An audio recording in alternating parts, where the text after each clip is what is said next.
한번 따라 하실까요? 반면교사. 반면교사.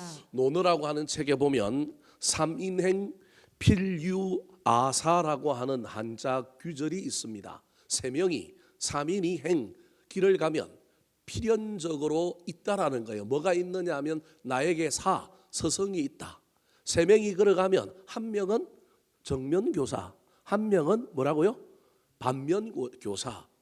이 논리를 가지고 살면 실망할 필요는 없는 거예요. 사실은 좋은 사람 보며 반대로 질투하거나 비교하지 말고, 여러분 그 사람 칭찬해 줄 뿐만 아니라 나 저 사람 따라가야지, 저 사람 닮아야지, 그러면 되고요.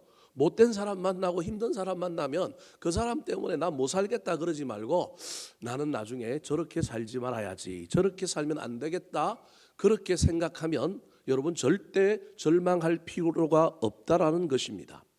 사도 바울이 로마 교회에 편지를 보내면서 이 정면교사와 반면교사에 대하여 이야기하고 있는 장이 바로 이 로마서 16장이라고 할 수 있습니다.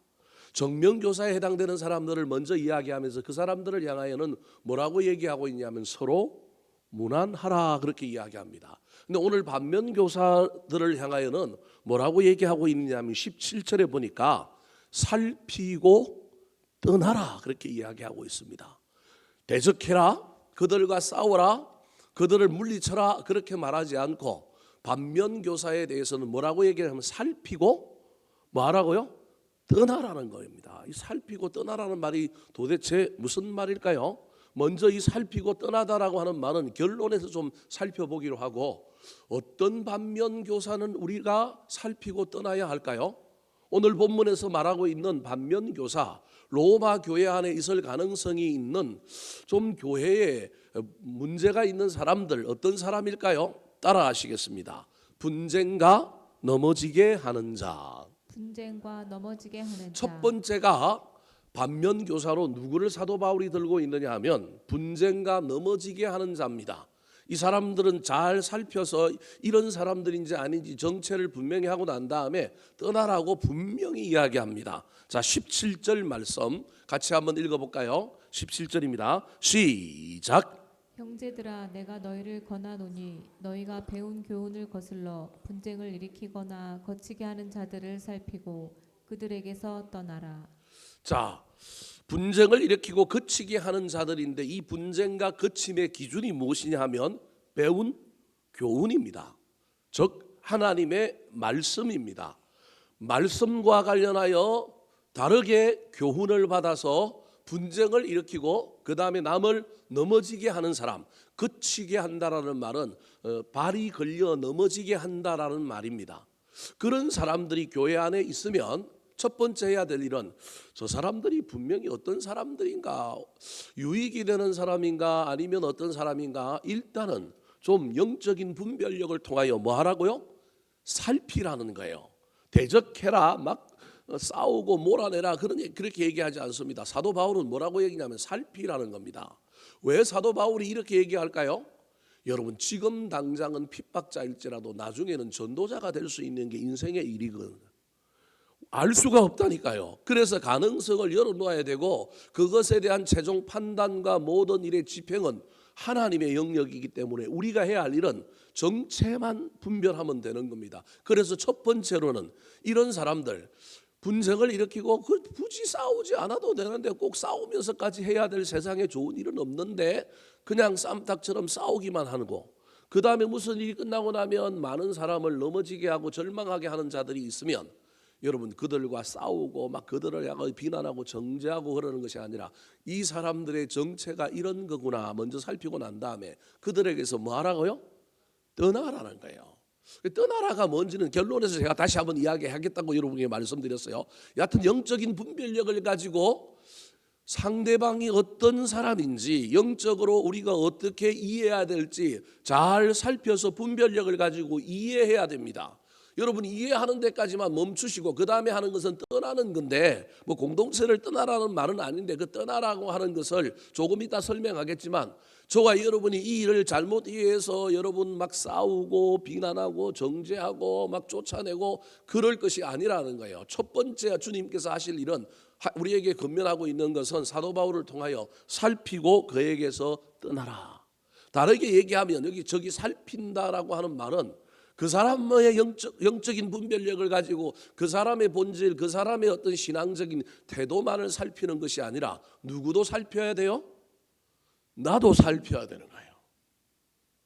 우리가 다 50보 100보라는 말입니다.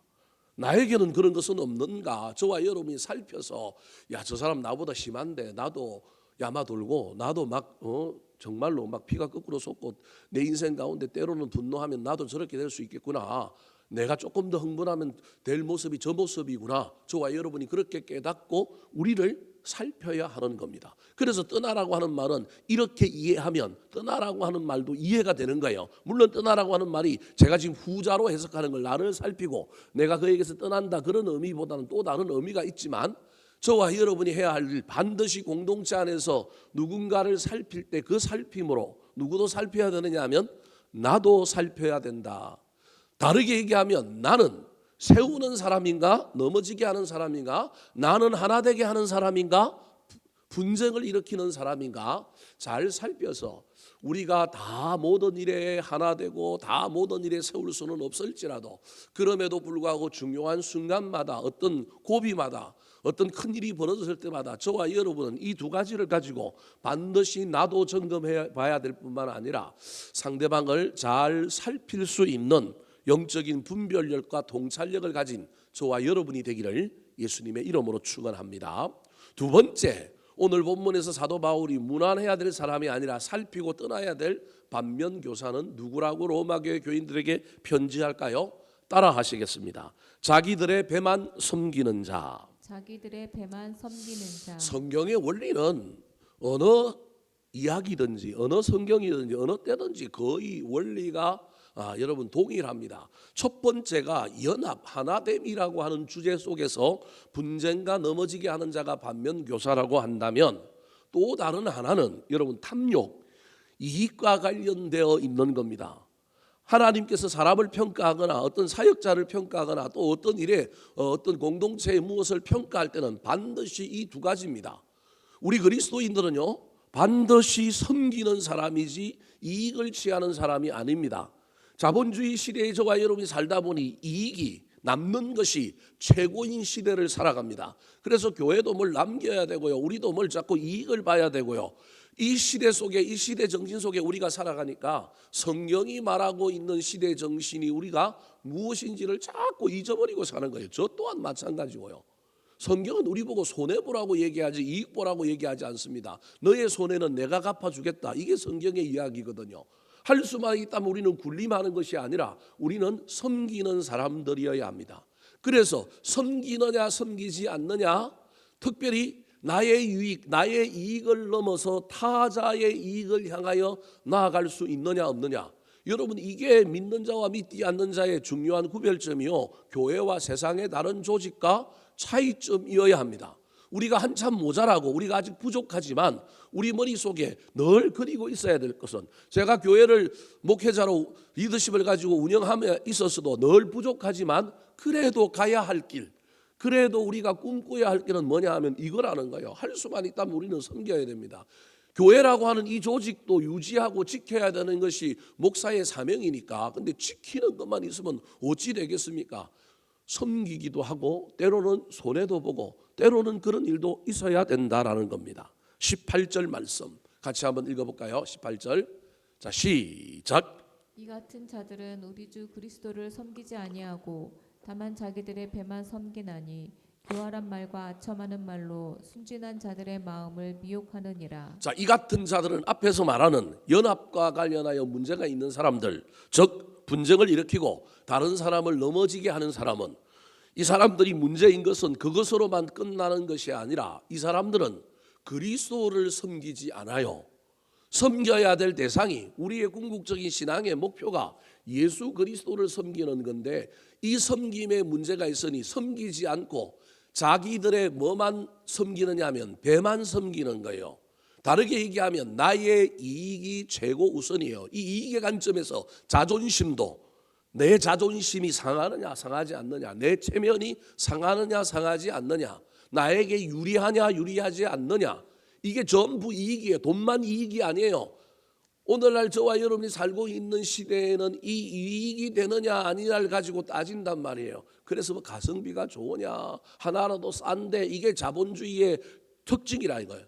제가 그게 뭐 잘못됐다라고 이야기하려고 하는 것이 아니라 자본주의는 자본주의가 다스리고 있는 가치관으로 흘러가지만 그 속에서 신앙과 교회는 또 다른 가치가 그 안에서 또 다르게 굴러가 줘야 된다라는 거예요.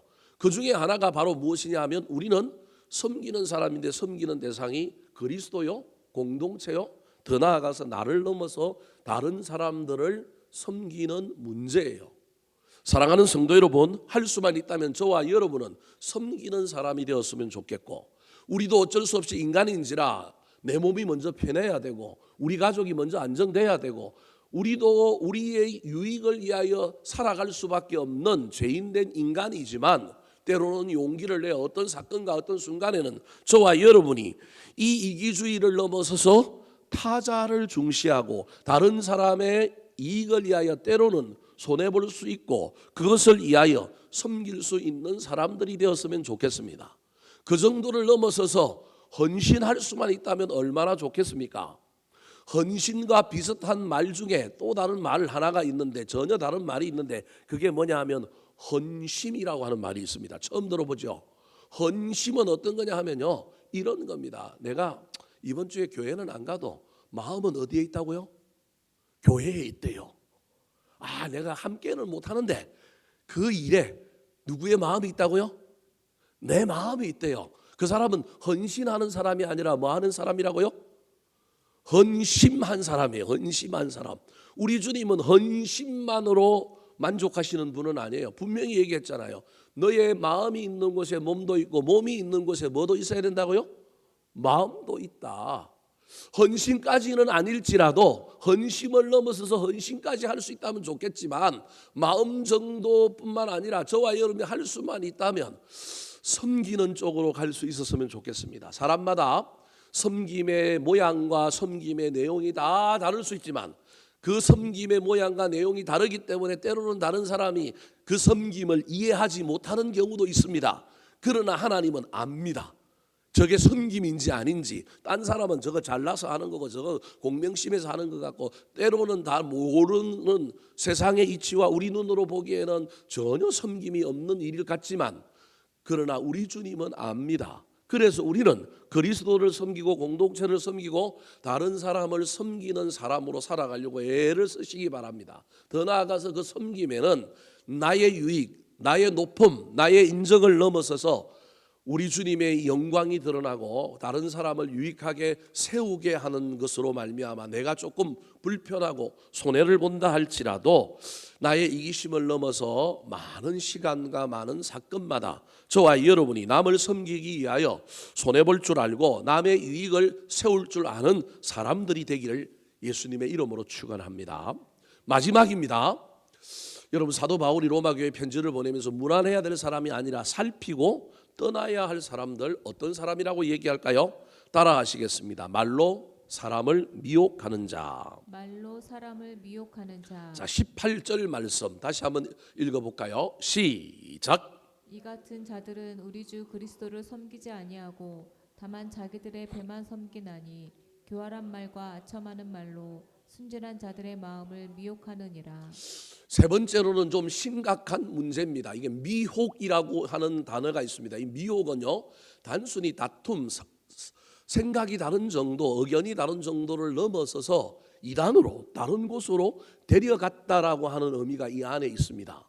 신천지처럼 교회 안에 있으면서도 여러분 교인인 것처럼 사람을 꼬셔서 가는 겁니다.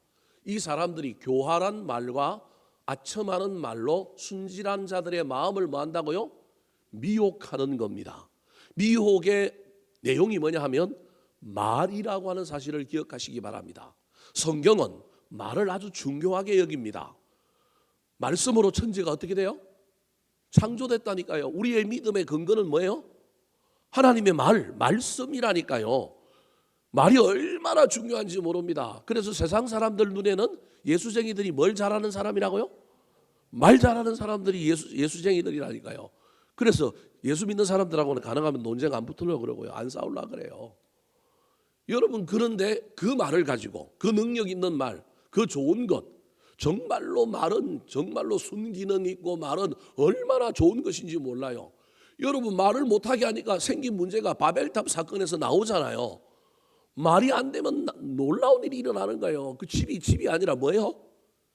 집구석이 된다니까요. 말이 안 되면. 그런데 말이 가한 것, 말이 나쁜 것도 뭐라고요?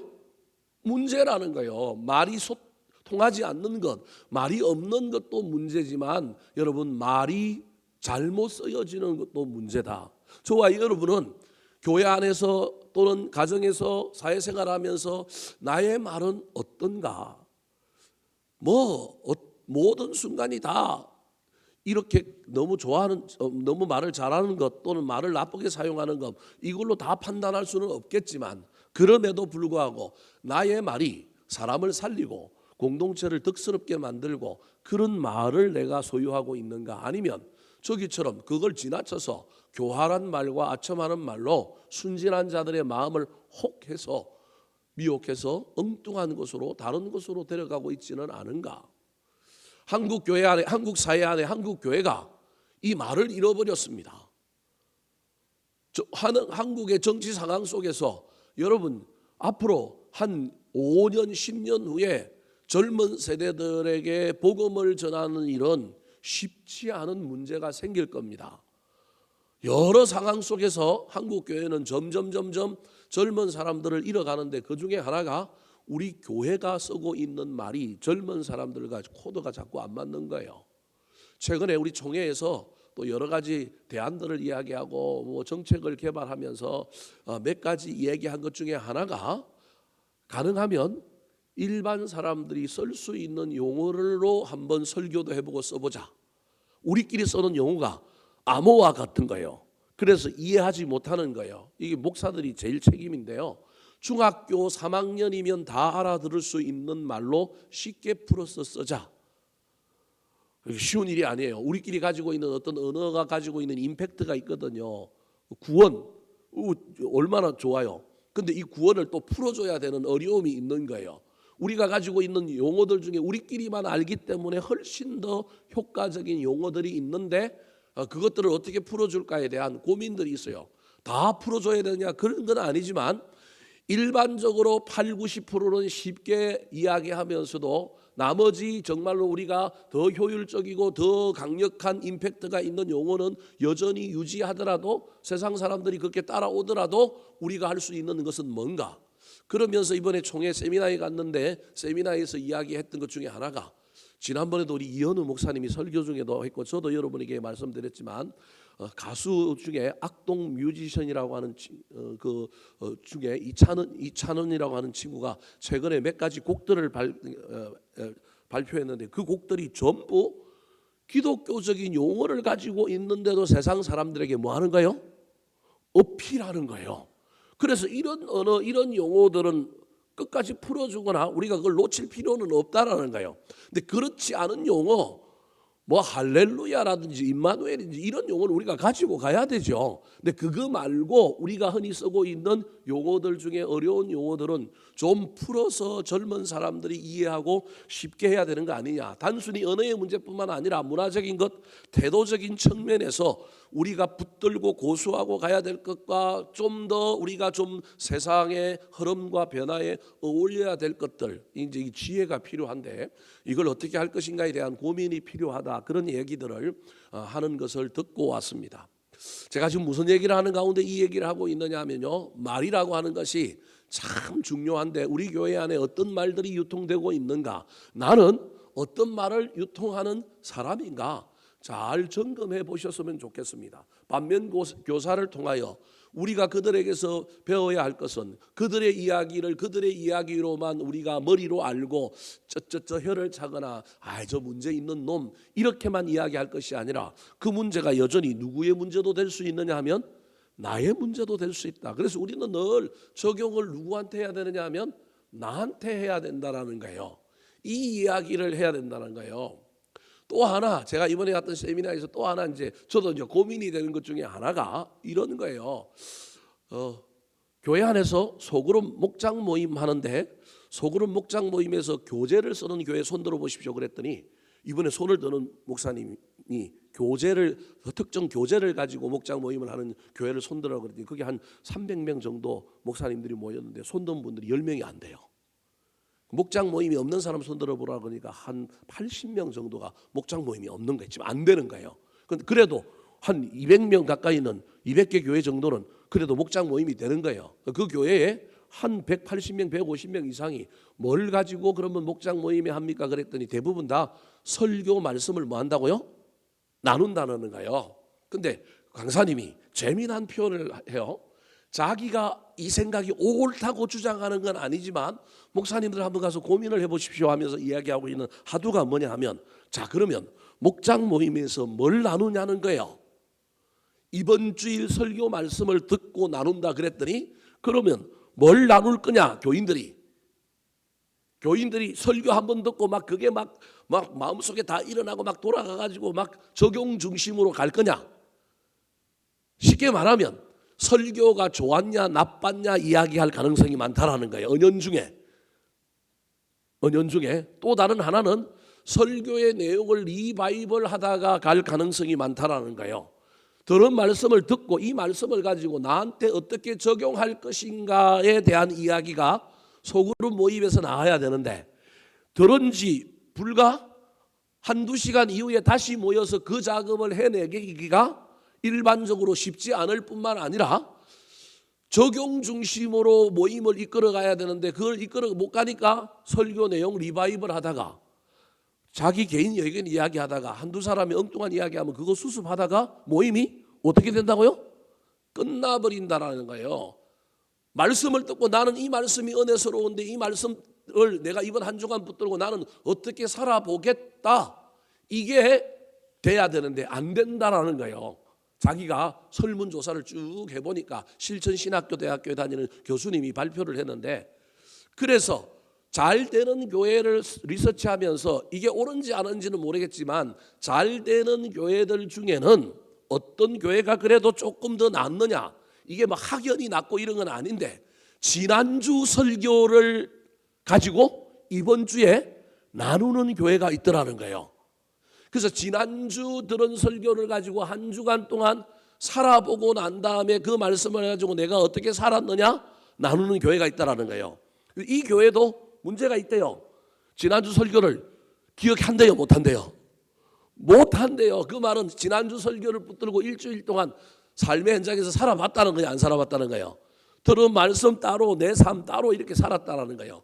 그래서 둘 다 문제가 있는데 이 교수님 얘기로는 자기는 전주 설교를 가지고 그래도 한번 적용해보고 하는 것이 훨씬 낫지 않은가 뭐 이런 얘기들을 듣고 왔습니다. 저도 아직은 뭔지 잘 모르겠습니다. 뭘 해야 될지 지난주 걸 해야 될지 우리가 이번 주 거를 해야 될지는 잘 모르겠지만 중요한 건 두 개 다 핵심은 뭐냐 하면 여러분 들은 말씀을 가지고 이 말씀이 옳으냐 그러냐 은혜로우냐 이게 아니라 그 말씀의 내용을 내가 얼마나 잘 요약하고 내가 얼마나 잘 캐치했느냐가 아니라 그 말씀들 중에 본질과 관련이 없는 말씀이라 할지라도 설교 내용의 주안점이 아니더라도 나한테 꽂힌 말씀 하나 붙들고 내가 이번 주에 어떻게 해보겠다고요? 살아보겠다라고 결단하는 것 그것이 나한테 큰 은혜를 줬다라고 이야기하면서 나누는 것이 소그룹 모임의 핵심이다. 그래서 공동체 안에서 말씀이 유통되고 있는가 긍정적인 것이 유통이 되고 있는가 여러분 그게 중요하다는 것입니다. 다르게 얘기하면 개인적으로도 저와 여러분의 삶의 현장에 나는 어떤 말들을 많이 하고 있는가 우리가 늘 들어서 알잖아요. 죽겠다 그러면 뭐 한다고요? 죽는다는 거예요. 그래서 할 수만 있다면 내가 하는 말 내가 하는 언어가 어떤 언어인지를 잘 살펴봤으면 좋겠다. 그러면서 저도 설교하면서 내가 참 언어 사용에 있어서 많은 부분에 어려움이 있구나. 이게 오랫동안 지속되다 보니까 문제가 있구나. 할 수만 있다면 희망을 주고 소망을 줘야 되겠다. 그런 생각들을 많이 하게 되었습니다. 사랑하는 성도 여러분, 세 가지 사도 바울이 권면하고 있습니다. 연합과 하나됨의 관점에서 나는 분쟁을 일으키는 자가, 나는 그치게 해서 남을 넘어뜨리는 자냐 아니면 세우는 자냐. 또 다른 하나는 섬김과 이익의 관점에서 나는 섬기고 타자를 위하여 손해볼 줄 아는 거냐. 더 나아가서 나는 어떤 말을 하고 있는 거냐. 교회와 우리 그리스도인들은 복음 말씀을 가지고 있는 사람인데 내가 이것을 유통하고 있는가. 그렇지 못한 사람들이 교회 안에 있을 때 그 사람들 바라보면서 저와 여러분이 잘 살피고 뭐 해야 되느냐 하면 떠났으면 좋겠습니다. 자, 그렇다면 서두에서 이야기했던 것처럼 살피는 건 상대방도 살피고 나도 살피는데 떠나라고 하는 말은 무슨 말일까요? 자, 19절 말씀 같이 한번 읽어볼까요? 19절 시작. 너희의 순종함이 모든 사람에게 들리는지라. 그러므로 내가 너희로 말미암아 기뻐하노니 너희가 선한 데 지혜롭고 악한 데 미련하기를 원하노라. 자, 19절에 나오는 중요한 단어는요, 순종이라고 하는 단어입니다. 다르게 이야기하면 여러분, 살피는 건 상대방도 살피고 나도 살폈다고 한다면 그 다음에 해야 될 일이 떠나는 건데 공동체를 떠나라는 말이 아니고요. 그 사람하고 막 지지고 볶고 싸우라는 얘기가 아니라고, 그 사람들이 잘못하고 있는 것을 살피고 나한테 점검했으면 나는 그 반대로 살아가는 것, 그게 뭐라고요? 순종이라는 거예요. 너희의 순종함이 모든 사람에게 들리는지라. 이런 사람들과 달리 무난했던 그 사람들을 향하여 너희들은 뭐 했다고요? 순종하는 사람들이다. 너희들은 반면교사에서도 배워서 자기 자신을 살필 뿐만 아니라 그들과 정반대의 삶으로 순종하는 사람들이다. 너희들은 그래서 그걸 다시 풀어 설명하면서 내가 너희로 말미암아 기뻐하는데, 기뻐하는 이유는 뭐냐? 너희들은 선한 데는 뭐하고요? 지혜롭고 악한 데는 미련하다. 다르게 얘기하면 반면교사 닮아가는 데는, 악한 데는 미련하고, 정면교사 닮아가는 데는, 선한 데는 뭐 하더라고요? 지혜롭다. 더 나아가서 악한 데를 따라가는 반면교사들을 통하여 그들과 정반대 우리가 순종함으로 의지적으로 결단하여 나아가는 삶을 사는 것, 여러분 그것이 바로 뭐 하는 거냐면 떠나는 거라는 거예요. 여러분, 복수하는 건 그 사람에게 벌을 주는 것이 아니라 그 사람을 부끄럽게 만들 정도로 내가 어떻게 하는 거예요? 잘 사는 것. 이게 모든 책에 나오는 복수의 최고봉입니다. 어떤 사람이 나를 괴롭히고 그 사람에게 정의를 실현해주고 그 사람을 벌을 주고, 그게 불필요하다는 얘기는 아닙니다. 그것이 되어야 좋은 사회고 그것을 해야 됩니다. 그런데 그것을 본인이 할 것이 아니라 법이 또는 제도적으로 그 일이 일어나는 사회가 좋은 사회입니다. 근데 이게 사회가 그게 안 되면 누가 그 일을 하려고 해요? 내가 그 일을 하려고 하는데 복수는 했는데 누구도 망가졌어요? 나도 망가졌어요. 근데 복수는 했는데 상대방이 자기가 잘못했다고 느낄까요? 못 느껴요. 도리어 그 사람이 또 일을 부드덕부드덕 갈면서 내 감옥에서 나가봐라. 너 이렇게 되는 악순환을 있는 거예요. 그래서 진짜 최고의 복수는 시스템이, 사회가, 법이 해줄 수만 있다면 참 감사한데, 우리 그리스도인들은 그러하지 아니할지라도 우리가 해야 될 최고의 일은요, 그 사람에게 내가 직접적으로 물리적으로 뭘 어떻게 하는 것도 있지만 내가 그 사람들보다 더 잘 되는 거예요. 내가 그 사람보다 더 잘 사는 거예요. 그때 저와 여러분이 훨씬 더 좋은 사람이 되어서 복수하게 되는 것이다. 이게 오늘 본문에 나오는 살피고 뭐 하라고요? 떠나라는 겁니다. 싸우고 이기라는 것이 아니라 저와 여러분이 하나님이 말씀하신 명령대로 순종함으로 말미암아 우리는 그들과 전혀 다른 삶을 살아내는 것, 그것이 선한 데는 지혜롭고 악한 데는 뭐 하라고요? 미련한 거다. 이때 여러분, 그 사람에 대하여 우리 하나님께서 해주시는 일이 있다라는 거예요. 그 반면교사들을 대하여 하나님께서, 내가 반면교사들하고 직접 씨름하고 싸우고 그러지 않더라도 선한데 지혜롭고 악한데 미련하고 내가 순종함으로 살피고 떠나는 삶을 살았는데 하나님이 어떻게 해주신다고 이야기하느냐 하면 20절에 이렇게 해주신대요. 같이 한번 읽어볼까요? 20절 시작. 평강의 하나님께서 속히 사탄을 너희 발 아래에서 상하게 하시리라. 우리 주 예수의 은혜가 너희에게 있을지어다. 내가 한 게 아니라 누가 한다고요? 평강의 하나님께서 사탄을 너희 발 아래 상하게 하시리라. 여러분 저 말을 거꾸로 하면 아까 갈등을 일으키고 분쟁을 일으키고 그치게 하는 사람, 그치게 하여 남을 넘어지게 한 사람, 더 나아가서 자기들의 배만 섬기는 사람, 말로 미혹하고 말로 아첨하는 말로 순진한 사람들을 미혹한 사람 다 뭐라고요? 사탄이라는 얘기예요. 듣는 사람 기분 나쁘겠지만 하나님이 분명히 그들을 향하여 누구라고 얘기한다고요? 사탄이다. 너희들이 손보지 않아도 사탄을 너희 발 아래 뭐하게 하실 것이다? 상하게 하실 것이다. 괜히 끼어들어갖고 괜히 너희들이 그렇게 하느라고 시간 낭비하지 말고 너희들은 순종해라. 너희들은 선한데 지혜롭고 악한데 뭐해라? 밀어내라. 그러면 평강의 하나님이 너한테 평강도 주실 뿐만 아니라 급하게 속히 그 사탄들을 너희 발 아래서 상하게 하실 것이다. 하나님이 너희들을 승리자로 만들어 주실 것이다.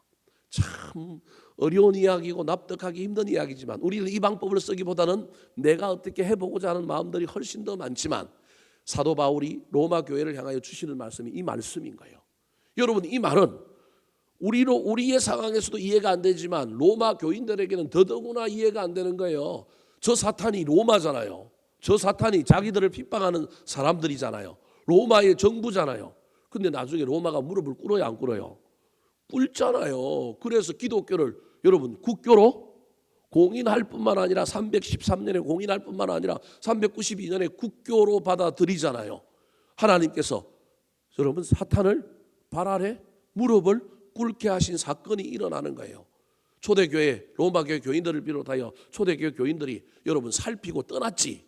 싸우고 옳고 그름을 가리고 그들에게 복수하려고 하지 않았다고 하는 사실을 잘 기억하여 저와 여러분이 오늘날 시대가 훨씬 그들보다 훨씬 쉬운데도 불구하고 쉬우면 더 못하는 거예요. 어려우면 더 잘할 가능성이 있는데 저와 여러분의 삶을 잘 점검하여 내가 어떤 일 앞에서 살아갈 때 어떻게 살아갈 것이냐. 특별히 악한 사람 만날 때 나를 힘들게 하는 사람 만날 때 내가 어떻게 살 것인가.